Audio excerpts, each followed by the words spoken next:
Assalamualaikum warahmatullahi wabarakatuh. Halo Waalaikumsalam. teman-teman semuanya, selamat datang di KF Minang episode 00.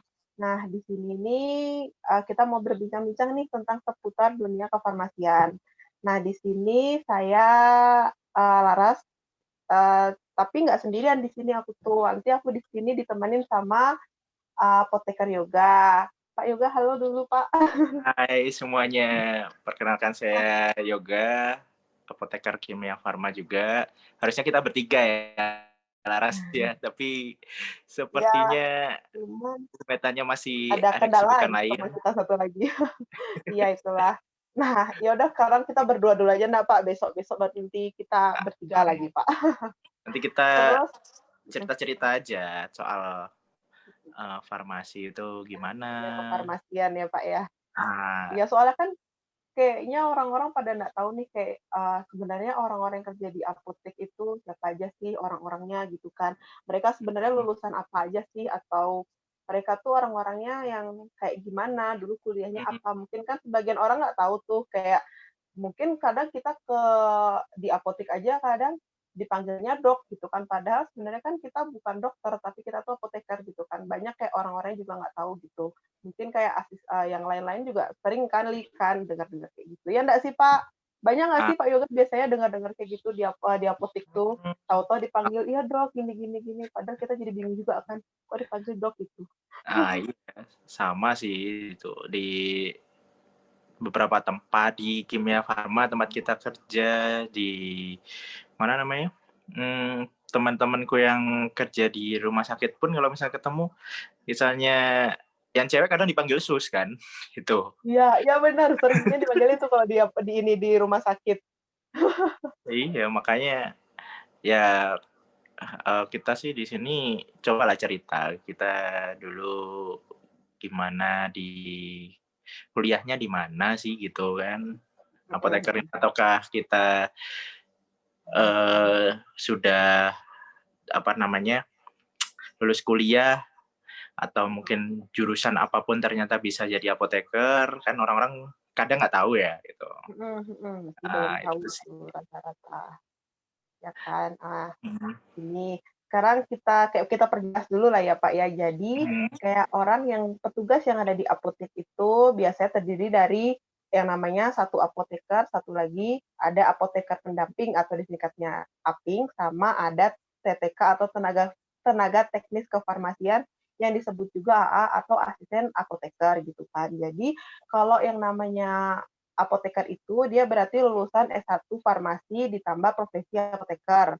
S1 farmasi itu sekitar 4 tahun ya, Pak, ya.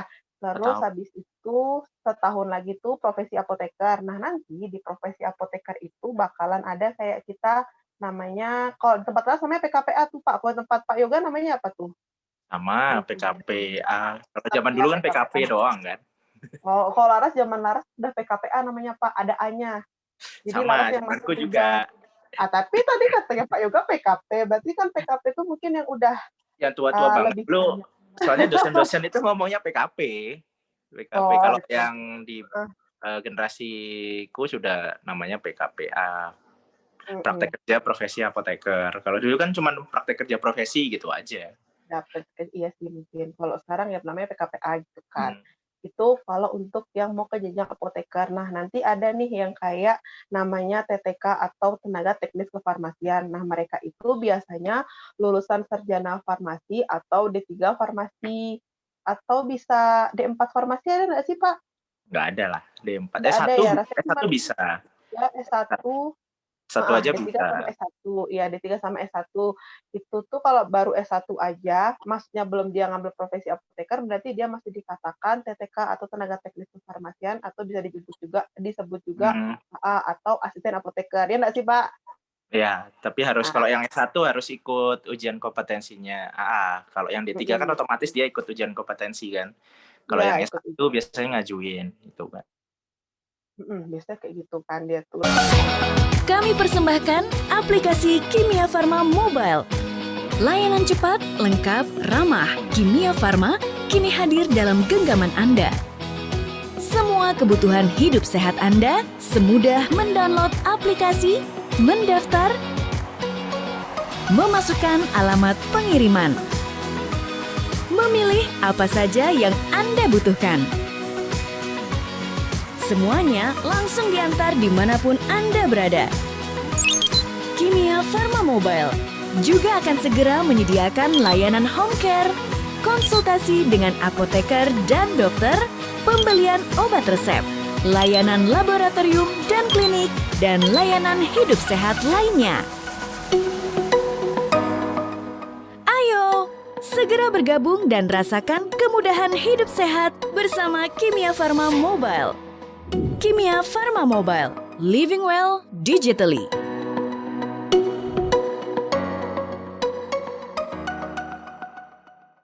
Oke, jadi ceritanya Pak Yoga bisa masuk ke farmasi gitu, apa langsung Pak Yoga kenal, "Oh, gua lulus SMA mau jadi apoteker nih, masuk farmasi," atau sebenarnya sebelum ada kata-kata farmasi itu, ada seluk-beluk yang mau Pak Yoga masukin sebelum farmasi itu, Pak? Kalau aku dulu sebenarnya agak jauh dari farmasi sih, minatnya arkeologi kalau dulu. Tapi saudara-saudara banyak yang ambil farmasi.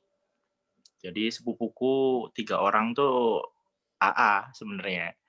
Mereka ambil di 3 farmasi. Jadi, karena dilihat sama orang tua itu, "Oh, farmasi menjanjikan nih, ya udah kamu masuk farmasi aja."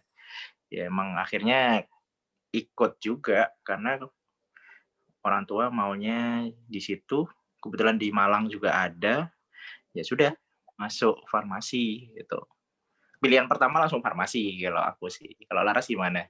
Jangan-jangan Kalau polanya kalau anak yang farmasi biasanya pertama kedokteran. Apakah iya Laras salah bener. satunya? Iya bener. Jadi dulu tuh Laras tuh Pak dengan pedenya sok-sok, padahal belajar aja kagak mau ya kan.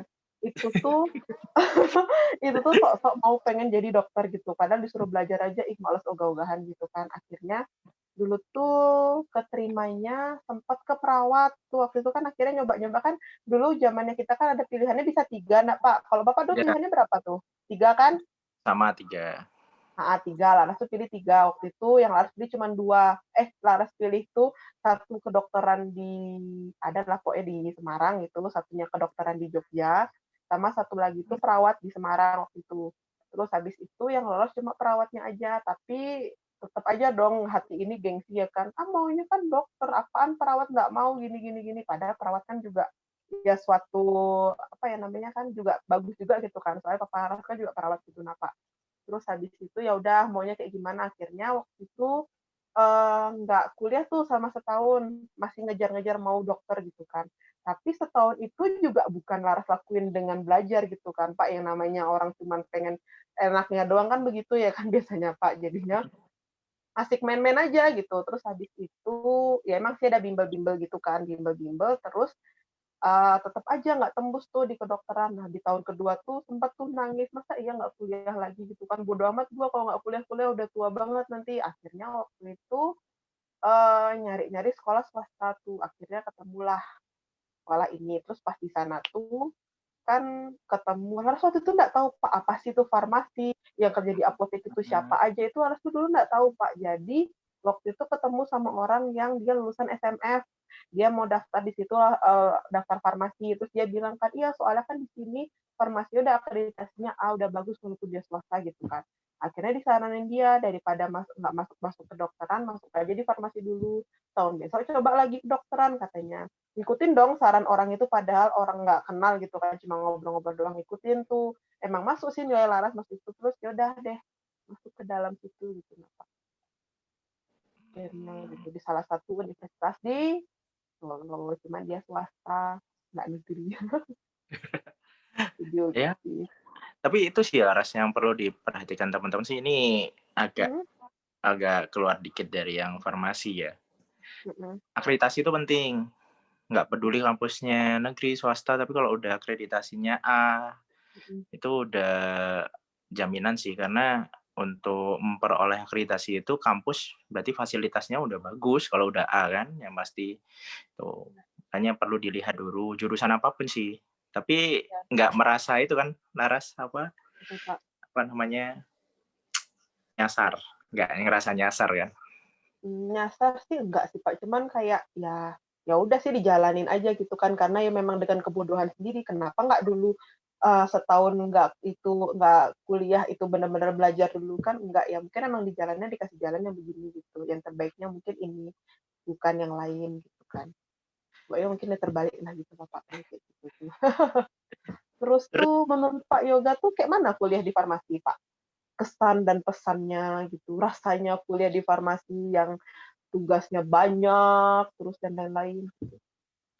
ya kalau kuliah di farmasi sih mungkin kalau Laras dan teman-teman yang sudah kuliah apoteker, S1 farmasi dulu ya, Mhm. pasti rasanya berat. Nggak mungkin ya nggak berat itu. Kita nggak Nano-nano nggak, bandingkan Pak? sama jurusan lain ya, tapi Heeh heeh. kita kan semua gitu loh. Kalau aku pernah baca salah satu artikel tuh, ya mirip Mhm. sih sama di artikel itu intinya kita dari aspek sainsnya juga dapet, dari manajerial juga dapet, dari yang apa namanya, psikologi juga sedikit-sedikit dapet. Jadi Mhm kayak farmasi ini semua ya itu kayak kata Laras nano-nano karena semua ilmu itu mhm dipadukan di farmasi gitu kan. mhm mhm. Bahkan kita juga sering bikin ya Laras dulu tulis tangan juga laporan Wih, laporan biologi. tulis tangan semua, berfolio-folio, sampai pegel, nanti kalau salah tip-ekin lagi, itu aja kerjaannya. Ada yang kadang dosen tuh kok Aras ada tuh Pak, dosen yang dia tuh maunya rapi, jadi kalau bisa tuh nggak ada coretan, kalau ada coretan tuh nanti nilai dikurangin, jadi otomatis kalau kita ada yang salah, kita ganti kertas, karena kita waktu itu masih haus akan nilai bagus, nilai A, pokoknya yang namanya, laporan tuh harus nilai A, ya nggak sih? Pak Yoga juga gitu Ya, nggak sih? benar Iya benar kan? benar. Karena dia 4 SKS kadang tuh, ya kan iya kan, Pak? Kalau misalnya kita, apa sih namanya itu, praktikum kan 4 SKS kan? Itu kan Ah, jadi itu kalau nilainya A atau AB, kalau AB aja kadang tuh udah pengen, "Ih, kenapa sih AB? Kan udah bagus ya ini." Jadi pengennya tuh emang A, haus akan nilai A. tapi Iya beda kan? beda Lar. Kalau di aku yang beberapa itu kalau praktikum SKS-nya cuma satu sih, Nah, iya satu. ada yang 1. Tapi tetap aja mengganjal kalau memang karena praktikum itu sebenarnya ladang nilai yang bagus gitu buat naikin Iya, IPK kan, itu iya. biasanya. Ya walaupun Tapi kita praktikum nggak ngejar IPK sih. iya. Praktikum tuh 4 apa 1 ya? Lah lupa. Pokoknya antara segitulah, Pak. Pokoknya Sekarang tuh waktu itu beda-beda. Kalau zaman dulu kan belum distandartin lah, Ras. Maksudnya oh, beda-beda. Kampus bisa mengatur sendiri. Bahkan apa namanya? Dia mau fokus fokus ke peminatan apa dari S1 kan kadang udah ada kan. Gitu. mhm. Jadi ya kalau sekarang kayaknya udah mulai sama sih standar-standar. Terus Laras lupa sih berapa, mungkin 1 kali ya, ya mohon diralat aja tadi bukan 4 tadi tapi 1 gitu. Kayaknya sih 1 lupa Laras. Tapi itu tetep aja kalau misalnya namanya praktikum itu nilainya nggak A tuh kayak ngeselin aja gitu. Ada nggak Iya. sih pernah kayak Pak Yoga ada kayak sesuatu yang mengganjal sama, apa sih namanya tuh yang biasanya ngoreksi nilai kita tuh siapa sih Pak namanya? Apa dosen? Bukan dosen, asisten dosen, asdos. Dos-dos. Ada nggak sih sesuatu kayak cerita gara-gara asdos nih gue jadi begini-begini gitu? Nah, kalau di tempatku dulu kan farmasinya baru. Jadi Mhm aku angkatan kedua kan. mhm Nah, jadi eh, asdos itu waktu kita biasanya kalau yang biologi dasar, kimia dasar kan ke MIPA tuh kalau aku dulu. mhm mhm Biasanya emang ada yang mengganjal sih, ada yang ya beda-beda lah orang pemikirannya kan kadang dia deket sama ini dikasih ini yang nilainya bagus kelompoknya kayak gitu-gitu kan asdosnya gitu. nah iya sih. Kok Laras sih nggak itu sih, Pak. Dulu tuh lah pernah, jadi nama Asdos Laras itu susah gitu. Namanya dia itu nama-nama yang, jarang orang gitu kan, kok misal orang kayak nama Laras, Yoga itu nama-nama wajar kan ya, Pak, Oh atau ya enggak nama siapa aja, banyak pasaran lah. nama-nama ya pasaran gitu kan, nama dia tuh susah gitu. Laras baru menemukan itu waktu kuliah gitu kan, terus namanya itu jadi ada salah satu kata yang salah, bukan kata sih, huruf-huruf yang salah gitu kan. di minus dong, nilai laras 5, gara-gara namanya salah. Cuman gara-gara namanya salah, itu gara-gara dia di minus 5, laras nggak dapet A, dapetnya B. Itu keselnya sampai kayak, kesel banget gua ketemu itu tuh kayak, nggak mau lagi itu. Cuman ya kayak gimana, dapat asdosnya dia, nggak bisa milih. Kalau bisa milih, harus milih yang lain ya. Nanti kalau dia denger gimana nih? Ya, mohon maaf aja. Lah waktu itu udah ini kok, udah cerita sama dia gitu kan. Dulu tuh anyelnya, jengkelnya Laras sama dia tuh apa, nilai Laras dibuat dia B gara-gara minus 5 nilai namanya dia salah gitu kan. Padahal kan ya namanya kita anak baru gitu kan ya Pak, kayak baru-baru masuk gitu kan masih bingung ya nulis-nulis nama pas segala macam.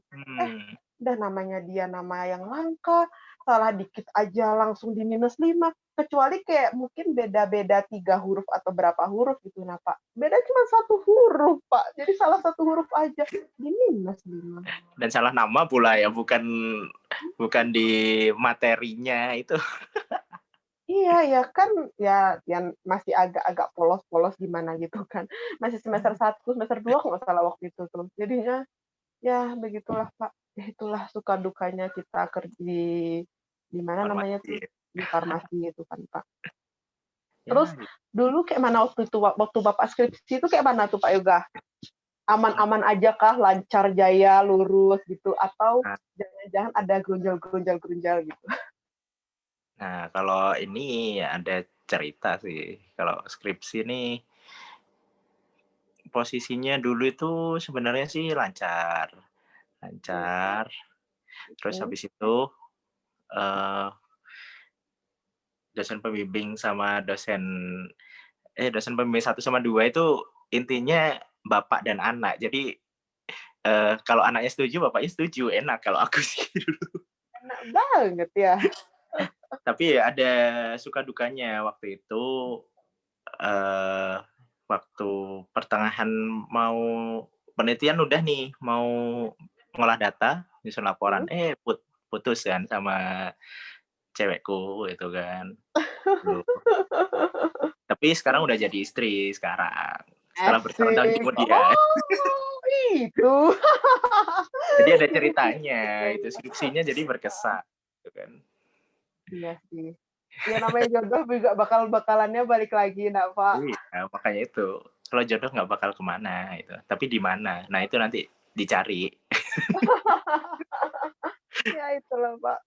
Kayaknya skripsi itu nggak mungkin kalau misalnya nggak ada sesuatu rintangannya nggak sih Pak? Nggak mungkin ada yang lurus-lurus saja. Pasti ada lah kayak gitu. Laras gimana skripsi? Aman dulu? Laras skripsi itu dulu aman-aman aja sih. Dulu Laras tuh mencari dosen yang emang dia tuh emang perfeksionis sih. Jadi kayak memang dia maunya begini gitu. Tapi kita benar-benar dibimbing gitu kan sama dia. Jadi sama ibunya itu kayak benar-benar dibimbing. Jadi dari awal sampai akhir nih harus begini-begini. Ada kayak timeline-nya gitu sama ibu tuh. Terus habis itu paling waktu awal-awal ngambil data aja. Kan waktu pas ngambil data di rumah sakit. Cuman waktu itu sempat kayak ya apa ya, kan ada dokter juga tuh yang ngambil data juga gitu kan. Jadi sempat kayak agak minder gitu. Nanti kalah nggak ya gimana cara ngambilnya gitu. Cuman kan akhirnya izin sama perawat-perawat di sana gitu kan. Ya, langsung aja Mbak nanti kalau misalnya lagi nunggu pasiennya langsung aja ditanya-tanyain, langsung aja diambil datanya gini. Oh iya Bu, langsung lah. Jadi emang akhirnya dipermudah sih alhamdulillah waktu pas ngambil data gini gitu. Cuman ya itu banyak aja sih. Ya ada mesti rintangan-rintangannya yang kalau bisa diceritakan tuh mungkin agak ya gimana ya, agak horor. Agak horor, enggak horor juga sih kayak ya mengulang kisah lama gitu, Pak. Iya sih. Itu cukup jadi sesuatu yang Memori tapi tidak untuk diulang, Pak. Ya, tidak diulang. Indah dikenang tapi tidak mau diulang. Ya, enggak. Cukup untuk dikenang, tidak untuk diulang lagi, Pak. Ampun, udah nggak sanggup lagi, Lara. Terus tuh, dulu Bapak berapa waktu S1 tuh, Pak, 3,5 tahun atau 4 tahun? Aku pas 4 tahun sih. Pas 4 tahun. Sama kita berarti. Terus langsung lanjut apoteker berarti, Pak? Kalau aku dulu, karena di kampusku S1 itu kan baru keluar akreditasinya pas aku lulus sudah B, alhamdulillah. Cuman belum ada profesi apoteker, mau nggak mau kan cari di luar, tes. Jadi selama karena lulusnya pas 4 tahun, jadi mesti ikut tesnya yang di akhir tahun kan, itu. Kalau Mhm. pas 4 tahun berarti kan pertengahan tahun kan kalau hitungan semester kan, sebagai lulus 4 tahunnya. Karena kita masuknya juga awalnya tengah tahun juga. Jadi aku ikut tes di profesi apoteker, jadi prodi profesi apoteker di luar kampusku. Akhirnya ya alhamdulillah di Jakarta, lanjut di Jakarta. Mhm. Nah, jadi ada jeda sekitar 6 bulan gitu. Karena tes dulu November, Desember itu tes, antara November sama Desember. Itu iya November, pengumumannya Desember, otomatis kan Mhm. ya kuliahnya 6 bulan kemudian setelah lulus gitu. Iya sih, Kak. Oh iya sih. Berarti ada kosong selama 6 bulan gitu ya, Ada Kak? kosong 6 Mmm. bulan. Mhm Itu sih. mhm. Kalau Laras langsung di kampus yang sama kan? Kan.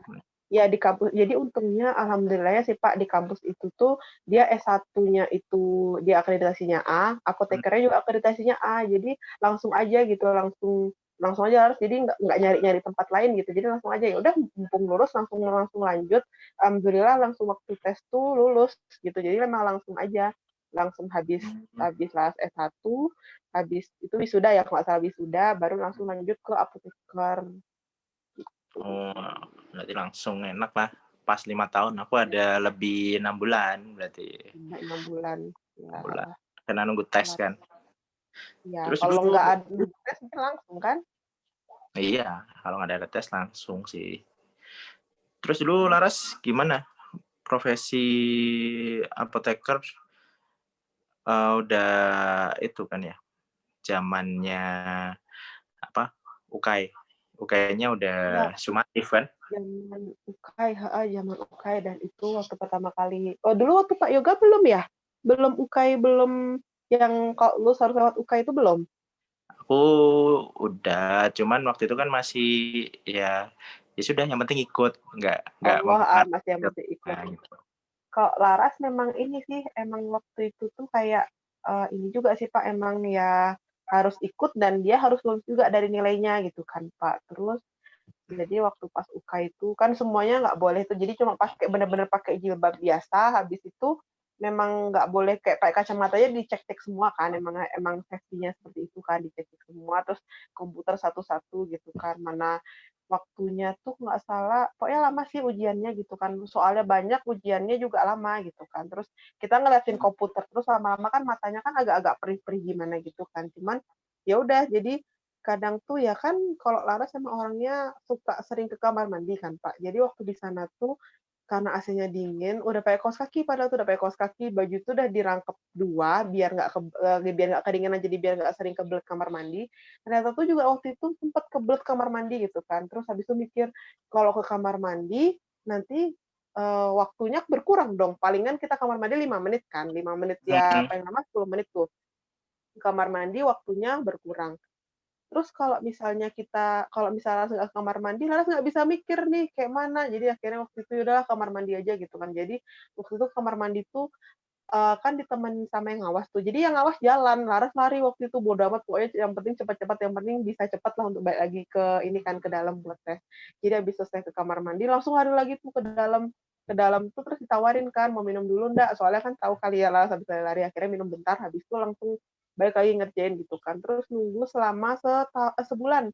Nunggu sebulan hasil itu tuh udah deg-degan tuh, kayak mana ya hasilnya, katanya tuh ada yang nanti bakalan kalau nilainya kurang dikit aja pun emang nggak diluluskan gitu, pokoknya sesuai sama batasnya gitu, gimana nanti gitu kan. Ternyata alhamdulillah lulus tuh, itu udah bahagia banget rasanya, udah, "Ya Allah akhirnya apoteker selama 5 tahun kuliah," gitu kan, "bisa saya," gitu ya, begitulah Pak. Iya, Cuman alhamdulillah. Laras belum kena OSCE, bawah-bawah Laras yang kena OSCE, setelah Ya, Laras baru kena OSCE. Laras cuman OSCE-nya cuman baru percobaan sih waktu itu. kalau Kalau aku sih kan OSCE kan udah UKAI-nya. UKAI-nya emang percobaan waktu itu. percobaan. Emang. Kalau Laras yang percobaan OSCE-nya itu udah alhamdulillah banget kan, alhamdulillah OSCE-nya baru percobaan dulu dicoba kan. Kalau misalnya, OSCE-nya juga beneran makin stres Laras gitu kayak gitu, Pak, makin rontok rambut-rambut ini ya kan, kalau dulu bahasanya kan gitu. Kan gitu. Terus gimana ceritanya Pak Yoga bisa masuk ke kimia farma?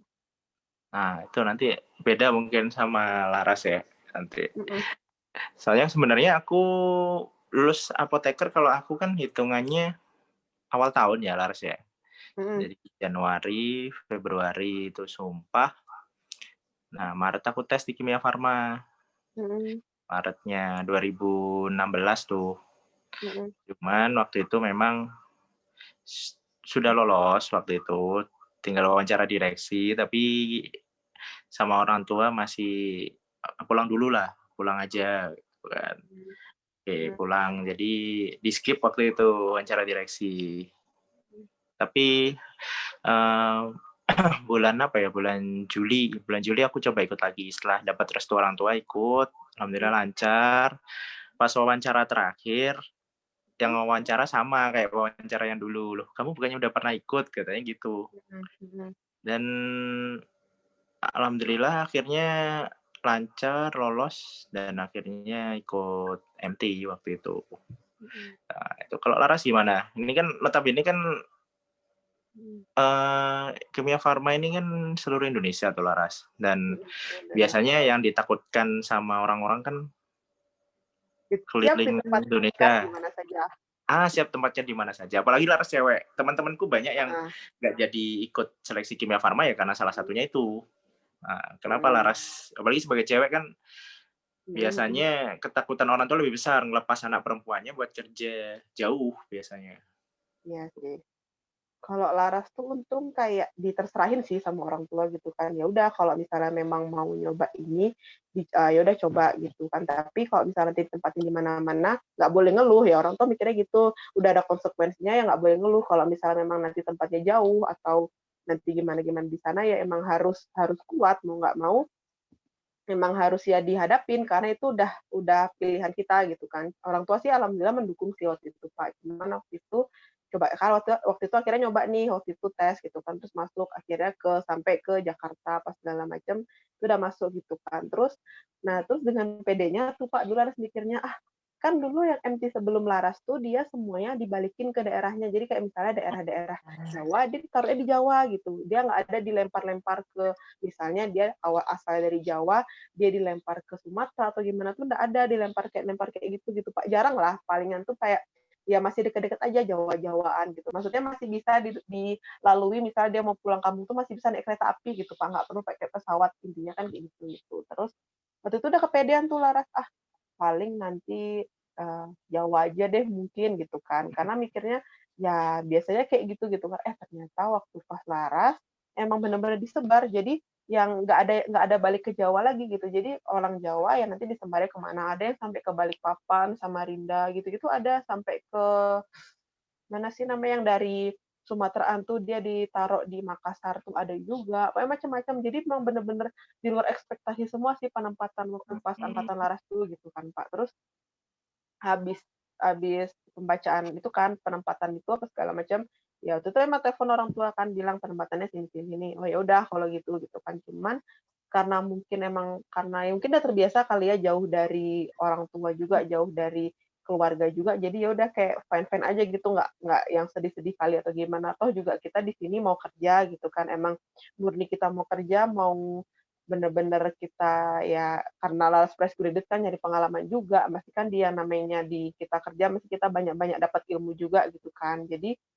ya udah gitu kan, emang udah diniatin gitu. Toh juga lagian kan yang namanya Indonesia kan luas tuh kan Pak ya, jadi kan ya datangilah tempat-tempat yang emang belum pernah, mungkin inilah salah satu caranya kan mumpung masih muda gitu kan. Jadi ya udah kalau bisa tempatin memang di sini ya udah langsung aja gitu kan. Jadi memang cuman sedihnya tuh nggak sedih sih, sedihnya tuh cuman kayak akhirnya setelah kita 2 bulanan lebih bareng-bareng di LC terus habis itu setelah penempatan kita dipisah-pisah tuh ya sedihnya itu sih kayak kita barusan aja kayak menyatu gitu, jadi satu gini-gini, udah pisah lagi gitu kan. Sedihnya sih sebenarnya kayak itu aja gitu, bukan sedih tapi kayak lebih ke, ya udah pisah deh kita gitu kan. Cuman ya udah waktu penempatan tempatin di Padang. Nah, waktu las penempatan di Padang tuh ada juga tuh kesan yang pertama, Pak. Jadi, hari kedua Laras di Padang, datanglah gempa. gitu kan. Ya kan Laras kan Hmm, maksudnya belum pernah ngalamin gempa kan ya Pak, gempa-gempa kecil, maksudnya dia goyang gitu kan, cuman emang nggak hmm. gempa-gempa gede banget gitu kalau kata orang-orang gitu kan, dia goyang gitu kan. Terus dengan pedenya, kan waktu itu Laras penempatan berdua tuh sama temen Laras. Dengan pedenya Laras sama teman Laras tuh, ya habis selesai gempa tuh pergi-pergi tuh Pak. Waktu itu sempat pergi ke pantai, padahal kan kata orang kalau habis gempa kagak boleh ke pantai gitu kan. Terus kita dengan bodohnya kita berdua ke pantai gitu kan. Terus habis itu, habis ke pantai itu kita dengan pedenya juga nyari ini, mau pergi ke mall. Waktu itu zamannya ada PA, Masa Andalas kan. Waktu itu mau ke PA waktu itu Pak. Sampai di PA terus bingung kok pada tutup sih gini gitu kan. Terus akhirnya waktu itu tanyalah, kita telepon lah sama PHM yang udah lama di Padang gitu kan. Pak, kok ini tutup sih gini-gini, padahal kan kita mau ke mall gini-gini. Terus habis itu dibilangin sama dia baru, ya kan tadi ada gempa, kalau ada gempa tuh memang nggak dibolehin, semua harus ditutup mall-mall karena tadi gempanya lumayan juga kan, kerasa juga itu gitu. Hmm.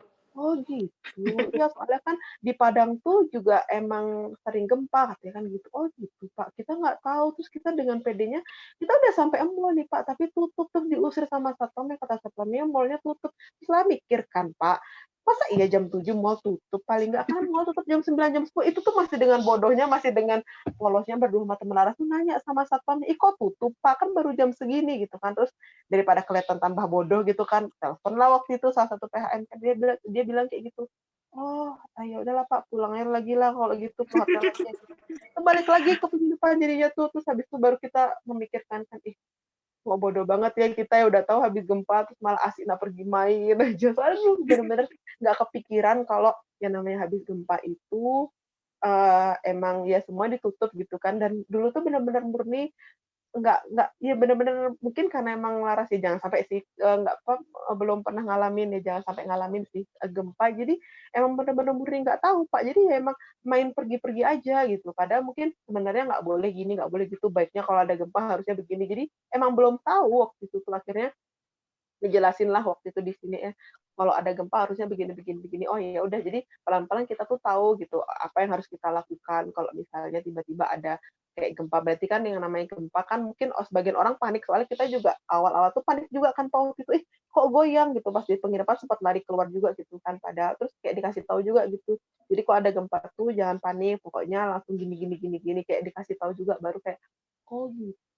Oh ya, yang namanya kita baru kan Pak. Kelihatan banget ya kalau misalnya emang bener-bener dari orang luar gitu.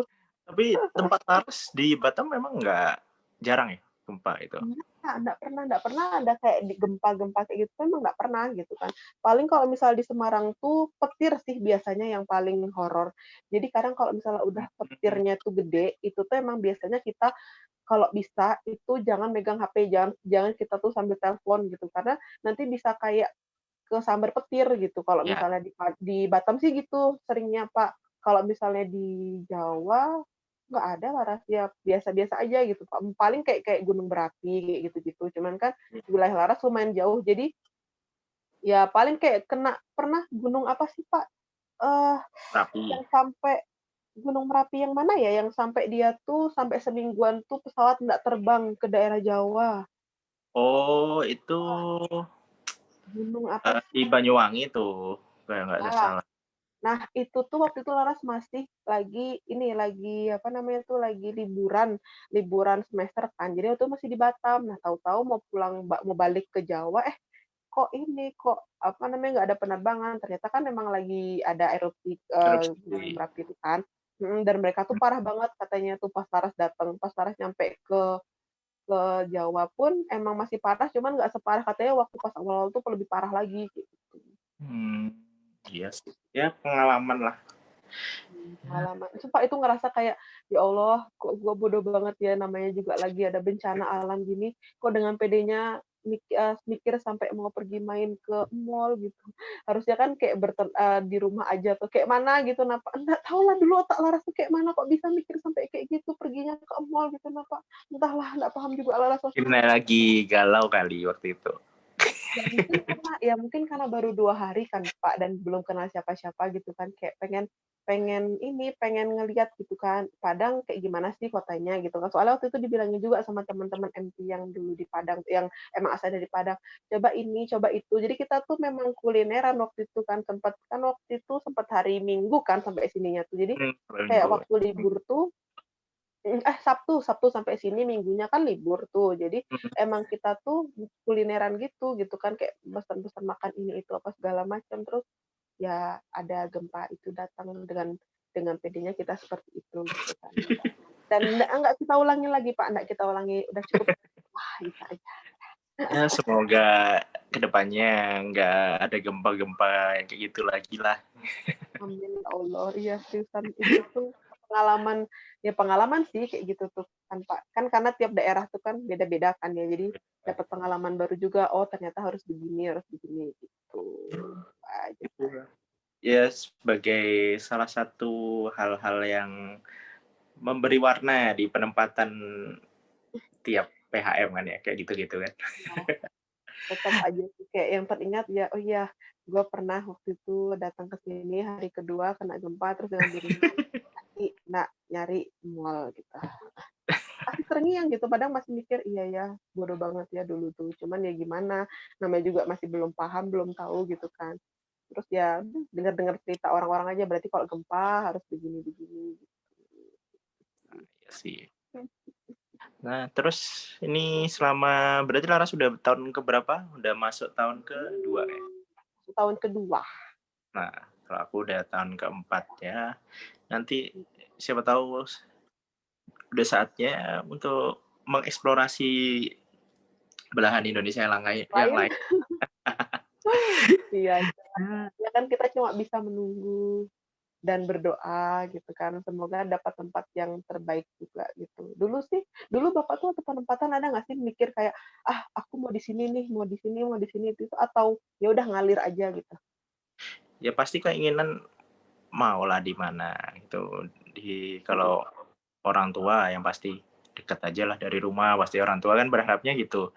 Tapi sebenarnya kalau dari aku sendiri sih pengennya ya di mana aja, karena itu yang bikin deg-degan waktu pengumuman kan, "Ah, di mana nih?" Gitu kan. Mhm Tapi mhm.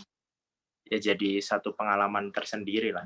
Ya semuanya sudah digariskan ya kalau misalnya aku nggak penempatan di Padang, belum tentu semuanya mengalir sesuai yang sekarang kan. Semuanya tentu akan beda. Ya semuanya ada hikmahnya lah. Dan Iya. untungnya ya sejauh ini kesannya enak banget lah kalau di Padang itu. Makanannya, apalagi istri suka banget tuh makanan Makanan di Padang. ini. Iya, cocok banget dia. Awal-awal di Padang hampir tiap hari pesan. Ya kan nggak apa-apa, malah enak kayak gitu kan Pak, jadi nggak bingung-bingung kan, ih mau makan apa nih, gini-gini kan, semua ada makanan di Padang kan enak-enak semua juga tuh. Ya begitulah Pak. Kalau dulu Laras sih, apa ya, mikirnya dulu tuh memang nggak pengen balik ke tempat kayak tempat asal gitu.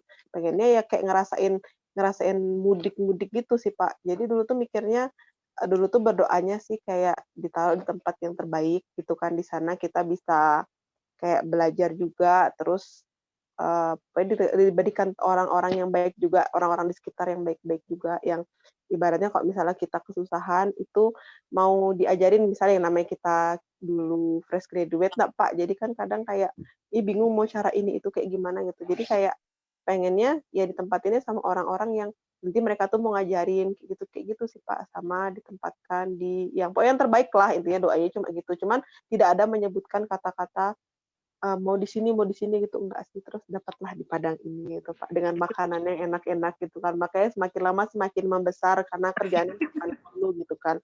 Apalagi di sini gitu kan, ya makanan ini ya termasuk murah masih kan, Pak. Jadi Iya, makanan ini ada. Jadi ya udah makanan aman-aman aja, semua ada, ya hidup gua jadi begini, jadi membesar gitu ya kan, Pak. iya sih. Saya juga Gitu lah. mengalami hal yang sama. Itu. Semakin Ya, membesar kita, Pak, ya. iya benar.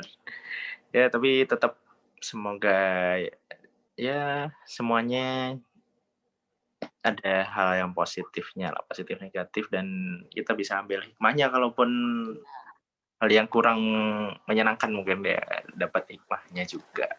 Mhm. Ya walaupun mungkin ada sebagian orang yang, ya penempatannya nggak sesuai sama harapan nih, gini-gini. Hmm, Ya jangan dilihat dari negatifnya gitu. Kita ngeliat dari positifnya juga gitu kan, Pak. Jadi kayak, ya berarti kita ditaruh di tempatnya ini, mungkin kita bisa eksplorasi tempat ini juga. Kita tahu benar. budayanya, kita tahu makanannya juga gitu. Tetap aja Nah, makanan juga baliknya ya. Tetap ya kayak tahu aja gitu, oh berarti kalau misalnya di sini adatnya begini, makanannya begini, biasanya begini gitu. Jadi kan kita lebih tahu Indonesia kayak gimana, ya nggak sih, Pak? nah, benar.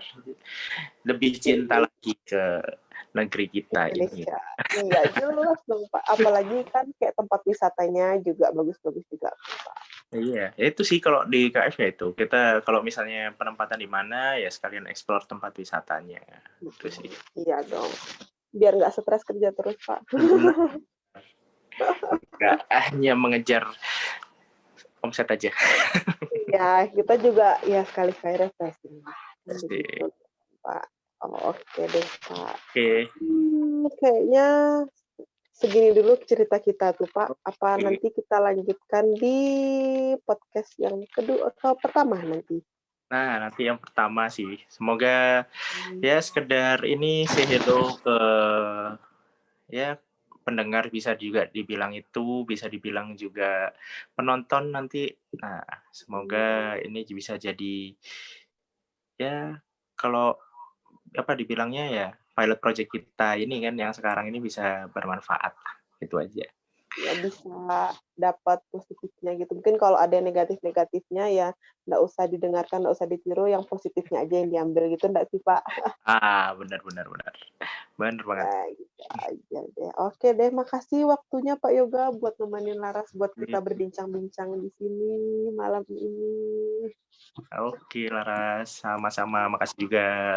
Ya, kalau gitu, ayo kalau misal gitu ya kita pamit dulu ya teman-temannya. Sekian dulu untuk podcast Minang kita yang ke-0, ya, 00 ya.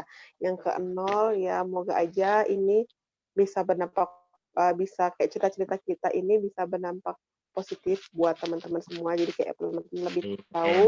Tapi kalau misalnya memang ada negatifnya ya kita mohon maaf. Terus ya nggak usah diikutin yang negatif-negatifnya.